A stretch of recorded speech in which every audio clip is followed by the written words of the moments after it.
बहुत पुरानी बात है, हिमालय में प्रसिद्ध मानस नाम की झील थी। वहां पर कई पशु पक्षियों के साथ ही हंसों का एक झुंड भी रहता था।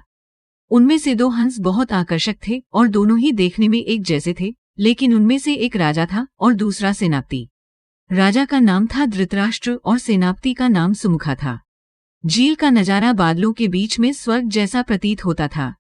उन समय झील और उसमें रहने वाले हंसों की प्रसिद्धि वहां आने जाने वाले पर्यटकों के साथ देश विदेश में फैल गई थी। वहां का गुणगान कई कवियों ने अपनी कविताओं में किया, जिससे प्रभावित होकर वाराणसी के राजा को वह नजारा देखने की इच्छा हुई। राजा ने अपने राज्य में बिल्कुल वैसी ही झील का निर्माण करवाया और वहां पर कई प्रकार के सुंदर और आकर्षक फूलासीन के पौधों के साथ ही स्वादिष्ट फलों के पेड़ लगवाए। साथ ही विभिन्न प्रजाति के पशु पक्षियों की देखभाल और उनकी सुरक्षा की व्यवस्था का आदेश भी दिया। वाराणसी का यह सरोवर भी स्वर्ग जैसा सुंदर था, लेकिन राजा के मन में अभी उन दो हंसों को देखने की इच्छा थी जो मानस सरोवर में रहते थे। एक दिन मानस सरोवर के अन्य हंसों ने राजा के सामने वाराणसी के सरोवर जाने की इच्छा प्रकट की, लेकिन हंसासेन का राजा समझदार था। वह जानता था कि अगर वो वहां गए तो राज उन्हें पकड़ लेगा। उसने सभी हंसों को वाराणसी जाने से मना किया, लेकिन वो नहीं माने। तब राजा और सेनापति के साथ सभी हंस वाराणसी की ओर उड़ चले। जैसे ही हंसों का झुंड उस झील में पहुंचा तो अन्य हंसों को छोड़कर प्रसिद्ध दो हंसों की शोभा देखते ही बनती थी। सोने की तरह चमकती उनकी चोंच, सोने की तरह ही नजर आते उनके पैर और बादलों से भी ज्यादा सफेद उनके पंख हर किसी को अपनी ओर आकर्षित कर रहे थे। हंसों के पहुंचने की खबर राजा को दी गई। उसने हंसों को पकड़ने की युक्ति सोची और एक रात जब सब सो गए तो उन हंसों को पकड़ने के लिए जाल बिछाया गया।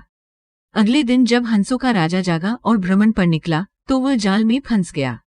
उसने तुरंत ही तेज आवाज में अन्य सभी हंसों को वहां से उड़ने और अपनी जान बचाने का आदेश दिया। अन्य सभी हंस उड़ गए, लेकिन उनका सेनापति सुमुखा अपने स्वामी को फंसा देखकर उसे बचाने के लिए वहीं रुक गया। इस बीच हंस को पकड़ने के लिए सैनिक वहां आ गया। उसने देखा कि हंसों का राजा जाल में फंसा हुआ है और दूसरा राजा को बचाने के लिए वहां खड़ा हुआ है। हंस की स्वामी भक्ति देखकर सैनिक बहुत प्रभावित हुआ और उसने हंसों के राजा को छोड़ दिया। हंसों का राजा समझदार होने के साथ साथ दूरदर्शी भी था।